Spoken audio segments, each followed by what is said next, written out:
ನಮಸ್ಕಾರ. ಗೀತಾ ಪ್ರಪಂಚಕ್ಕೆ ನಿಮ್ಮೆಲ್ಲರಿಗೂ ಸ್ವಾಗತ. ಇವತ್ತು ಸಬ್ಸಿಗೆ ಸೊಪ್ಪಿನ ಸಾಫ್ಟ್ ಆ್ಯಂಡ್ ಫ್ಲಫಿಯಾಗಿ ಅಕ್ಕಿ ರೊಟ್ಟಿ ಮಾಡೋಕ್ಕೆ ತಂದಿದ್ದೀನಿ. ಕೊನೆವರೆಗೂ ನೋಡಿ, ಮಿಸ್ ಮಾಡಬೇಡಿ. ಬಿಗಿನರ್ಸಿಂದ ಬ್ಯಾಚುಲರ್ಸ್ ಮಕ್ಕಳು ಕೂಡ ಯಾರು ಬೇಕಾದರೂ ತುಂಬ ಈಸಿಯಾಗಿ ಮಾಡ್ಬೋದು. ಆ ಥರ ಮೆಥಡಲ್ಲಿ ಹೇಳ್ಕೊಟ್ಟಿದ್ದೀನಿ. ಕೊನೆವರೆಗೂ ನೋಡಿದ್ರೆ ನಿಮಗೆ, ಸ್ಕಿಪ್ ಮಾಡದೆ ನೋಡಿದ್ರೆ ಯಾವ ರೀತಿ ಮಾಡೋದು ಅಂತ ನಿಮ್ಗೆ ಗೊತ್ತಾಗುತ್ತೆ. ಅದಕ್ಕೆ ಕೊನೆವರೆಗೂ ನೋಡಿ ಅಂತ ಹೇಳ್ತಾ ಇದ್ದೀನಿ. ಸೂಪರ್ ಸಾಫ್ಟ್ ಆದ ಬ್ರೇಕ್ಫಾಸ್ಟ್, ಮಕ್ಕಳ ಲಂಚ್ ಬಾಕ್ಸ್ಗಾಗ್ಬೋದು ಮತ್ತು ಯಜಮಾನ್ರು ಆಫೀಸ್ಗಾಗ್ಬೋದು, ಯಾವುದಕ್ಕಾದ್ರೂ ತುಂಬ ಸಾಫ್ಟಾಗಿರುತ್ತೆ. ನೀವು ಬೆಳಗ್ಗೆ ಮಾಡಿದ್ರು ಸಂಜೆ ತನಕ ಅಷ್ಟೇ ಸಾಫ್ಟಾಗಿರುತ್ತೆ. ಈ ಥರ ಮೆಥಡಲ್ಲಿ ಮಾಡಿಕೊಂಡ್ರೆ, ನಾನು ಇದಕ್ಕೆ ಸಬ್ಸಿಗೆ ಸೊಪ್ಪು ಮತ್ತು ಕೊತ್ತಂಬರಿ ಸೊಪ್ಪು, ಒಂದೆರಡು ಹಸಿಮೆಣ್ಸಿನ್ಕಾಯಿ ತೊಗೊಂಡಿದ್ದೀನಿ. ಹಸಿಮೆಣ್ಸಿನ್ಕಾಯಿ ಬೇಡ ಅಂದರೆ ಸ್ಕಿಪ್ ಮಾಡ್ಕೊಳ್ಳಿ. ಮಕ್ಕಳು ತಿಂತಾರೆ ಅಂದರೆ ಬೇಡ ಅನಿಸಿದ್ರೆ ಸ್ಕಿಪ್ ಮಾಡ್ಕೊಳ್ಳಿ. ಬೇಕು ಅಂದರೆ ಸ್ವಲ್ಪ ಚಿಲ್ಲಿ ಫ್ಲೇಕ್ಸ್ ಹಾಕ್ಕೊಳ್ಳಿ. ಮತ್ತು ಅದಕ್ಕೆ ನಾನು ಯಾವ ಬೌಲಲ್ಲಿ ತೋರಿಸ್ತೀನಿ, ನೀವು ಯಾವ್ದಾದ್ರು ಮನೇಲಿ ಯಾವುದಾದ್ರು ತೊಗೊಳ್ಳಿ. ನೀವು ಯಾವ ಬೌಲಲ್ಲಿ ತೊಗೋತೀರೋ 1 ಕಪ್ ಅಕ್ಕಿ ಹಿಟ್ಟಿಗೆ 1 ಕಪ್ ನೀರು ಅಷ್ಟೇ ತೊಗೋಬೇಕು. ಬೇರೆ ಯಾವುದು ತೊಗೋಬೇಡಿ. ನಾನು 2 ಕಪ್ ಅಕ್ಕಿ ಹಿಟ್ಟು, 2 ಕಪ್ ನೀರು ತೊಗೊಂಡಿದ್ದೀನಿ.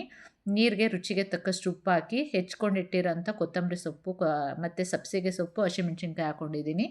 ನೀರು ಸ್ವಲ್ಪ ಕಾದಿದೆ. ಆಗಲೇ ಅಕ್ಕಿ ಹಿಟ್ಟು ಹಾಕ್ಕೊಂಡು ಒಂದು ಸ್ವಲ್ಪ ಕುದಿ ಬಂದ ತಕ್ಷಣ ಮಿಕ್ಸ್ ಮಾಡ್ಕೊಳ್ಳಿ. 2 ಸೆಕೆಂಡ್ ಸಾಕು. ಮಿಕ್ಸ್ ಮಾಡಿದ ತಕ್ಷಣ ಗ್ಯಾಸ್ ಆಫ್ ಮಾಡಿ ಇಟ್ಕೊಳ್ಳಿ. ಆಫ್ ಮಾಡಿಕೊಂಡು 1-2 ನಿಮಿಷ ಹಾಗೇ ಪ್ಲೇಟ್ ಮುಚ್ಚಿಟ್ಬಿಟ್ರೆ ಸಾಕಾಗುತ್ತೆ. ಮತ್ತು ಗ್ಯಾಸ್ ಆನ್ ಮಾಡೋದು ಬೇಡ.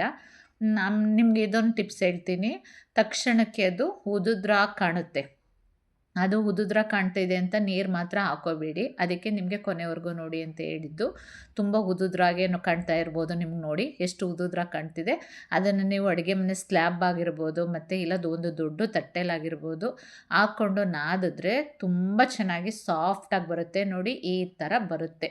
ನೀವು ನಾದಲಿಲ್ಲ ಅಂತಂದರೆ, ನೀವು ನೀರು ಹಾಕ್ಕೊಂಡು ಮಾಡೋಕ್ಕೋದ್ರೆ ಅದು ಒಂದು ಸ್ವಲ್ಪನೂ ಚೆನ್ನಾಗಿ ಬರಲ್ಲ. ಈ ಥರ ಕೈಯಲ್ಲಿ ನಾದ್ಕೋಬೇಕಷ್ಟೇ. ಮೇನ್ ನಾನು ತೋರಿಸ್ಕೊಟ್ಟಿದ್ದ ಮೆಥಡಲ್ಲಿ ಮಾಡ್ಕೊಂಡು ಹೋದರೆ ತುಂಬ ಸಾಫ್ಟ್ ಆ್ಯಂಡ್ ಫ್ಲಫಿಯಾಗಿ ತುಂಬ ಚೆನ್ನಾಗಿ ಬರುತ್ತೆ. ಮಕ್ಕಳು ಕೂಡ ಆರಾಮಾಗಿ ಮಾಡ್ಬೋದು. ಅಷ್ಟು ಈಸಿಯಾಗಿದೆ. ಅರಿಯಲ್ಲ ಮುರಿಯಲ್ಲ, ಕಿತ್ತೋಗಲ್ಲ, ಅಷ್ಟು ಸಾಫ್ಟಾಗಿರುತ್ತೆ. ಇದನ್ನು ನಿಮ್ಗೆ ಯಾವ ಸೈಜ್ ಬೇಕೋ ಆ ಸೈಜಲ್ಲಿ ಉಂಡೆ ಮಾಡ್ಕೊಳ್ಳಿ. ನಾನು ಮೀಡಿಯಮ್ ಸೈಜ್ ತೊಗೊಂಡಿದ್ದೀನಿ. ನಿಮ್ಗೆ ದೊಡ್ಡದು ಬೇಕು ಅಂದರೆ ದೊಡ್ಡದು ಮಾಡ್ಕೊಳ್ಳಿ, ಚಿಕ್ಕದು ಬೇಕು ಅಂದರೆ ಚಿಕ್ಕದು ಮಾಡ್ಕೊಳ್ಳಿ. ನಿಮ್ಗೆ ಹೆಂಗೆ ಅನಿಸುತ್ತೆ ಆ ಥರ ಮಾಡ್ಕೊಳ್ಳಿ. ಕೆಳಗಡೆಗೆ ಒಣ ಹಿಟ್ಟು ಜಾಸ್ತಿ ಹಾಕ್ಕೊಳ್ಳಿ. ಒಣ ಹಿಟ್ಟು ಜಾಸ್ತಿ ಹಾಕ್ಕೊಂಡಷ್ಟು ನಿಮಗೆ ಕಚ್ಕೊಳ್ಳಲ್ಲ ಮತ್ತು ಮುರಿದೋಗಲ್ಲ, ಅರ್ಧೋಗಲ್ಲ. ಅದಕ್ಕೋಸ್ಕರ ನೀವು ಚಪಾತಿ ಯಾವ ರೀತಿ ಲಟ್ಟಿಸ್ತೀರ, ಚಪಾತಿಗಿಂತನೂ ತುಂಬ ಸೂಪರಾಗಿ ಸಾಫ್ಟಾಗಿ ಬರುತ್ತೆ. ನೀವು ಯಾವ ಥರ ತಿರುಗಿಸಿದ್ರೂ ನೋಡಿ, ಯಾವ ಥರ ತಿರುಗಿಸಿದ್ರೂ ಹರಿದೋಗಲ್ಲ, ಮುರಿದೋಗಲ್ಲ. ಈ ಥರ ತುಂಬ ತೆಳುವಾಗಿ ಲಟ್ಟಿಸ್ಕೊಂಡ್ರೆ ಸೂಪರಾಗಿ ಬರುತ್ತೆ. ಇದನ್ನು ಕಾದಿರೋ ತವದ ಮೇಲೆ ಹಾಕ್ಕೊಂಡು, ನಿಮಗೆ ಎಣ್ಣೆ ಬೇಕು ಅನಿಸಿದ್ರೆ ಎಣ್ಣೆ ಹಾಕ್ಕೊಳ್ಳಿ. ಬೇಡ, ನಾನು ಡಯಟ್ ಮಾಡ್ತೀನಿ, ಹೆಲ್ದಿ ಕಾನ್ಸಸ್ ಜಾಸ್ತಿ ಇದೆ ನನಗೆ ಅಂತಂದರೆ ಎಣ್ಣೆನ ಸ್ಕಿಪ್ ಮಾಡ್ಬೋದು. ಝೀರೋ ಆಯಿಲ್ ಬ್ರೇಕ್ಫಾಸ್ಟ್ ಅಂತ ಆಗುತ್ತೆ ಇದು. ಇದಕ್ಕೆ ನೀವು ಮೇಲೆ ನೀರು ಸವರ್ಕೊಂಡ್ರೆ ಸಾಕಷ್ಟೇ. ಯಾವುದೇ ರೀತಿ ಟೇಸ್ಟಲ್ಲಿ ವ್ಯತ್ಯಾಸ ಆಗಲ್ಲ. ಅಷ್ಟು ಸೂಪರಾಗಿರುತ್ತೆ ಟೇಸ್ಟು. ಏಕೆಂದರೆ ಮಕ್ಕಳು ತಿನ್ನಲ್ಲ, ಇದು ಬೇಡ ಅದು ಬೇಡ ಅಂತ ಹಠ ಮಾಡ್ತಾರಲ್ವ. ಸೊಪ್ಪು ತರಕಾರಿ ತಿನ್ನಲ್ಲ ಅನ್ನೋರಿಗೆ ಈ ರೊಟ್ಟಿಗೆ ನೀವು ಏನು ಬೇಕಾದರೂ ಹಾಕೋಬೋದು. ಮಕ್ಕಳಿಗೆ ತರಕಾರಿ ತಿನ್ನಿಸ್ದೆ, ಸೊಪ್ಪು ತಿನ್ನಿಸ್ದೆ ಅಂತ ಖುಷಿನೂ ಆಗುತ್ತೆ. ಹೆಲ್ದಿಯಾಗಿರೋದು ಕೊಟ್ಟೆ ಅಂತ ತುಂಬ ತೃಪ್ತಿನೂ ಆಗುತ್ತಲ್ವ. ಆ ರೀತಿ ಇದಕ್ಕೆ ಎಣ್ಣೆ ಬೇಕು ಅಂದರೆ ಹಾಕ್ಕೊಳ್ಳಿ, ಇಲ್ಲಾಂದರೆ ಸ್ಕಿಪ್ ಮಾಡ್ಕೊಳ್ಳಿ. ಮೇಲೆ ಕೆಳಗೆ ಬೇಯಿಸ್ಕೊಂಡು ಕ್ರಿಸ್ಪಿಯಾಗಿ ಬರುತ್ತೆ.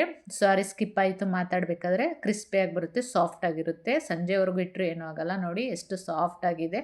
ಈ ಥರ ಮಾಡ್ಕೊಳ್ಳಿ. ಈ ಥರ ಮಾಡಿಕೊಂಡು ಟೇಸ್ಟ್ ನೋಡಿ ಹೇಗೆ ಬಂತು ಅಂತ ಕಮೆಂಟ್ ಮುಖಾಂತರ ತಿಳಿಸಿ.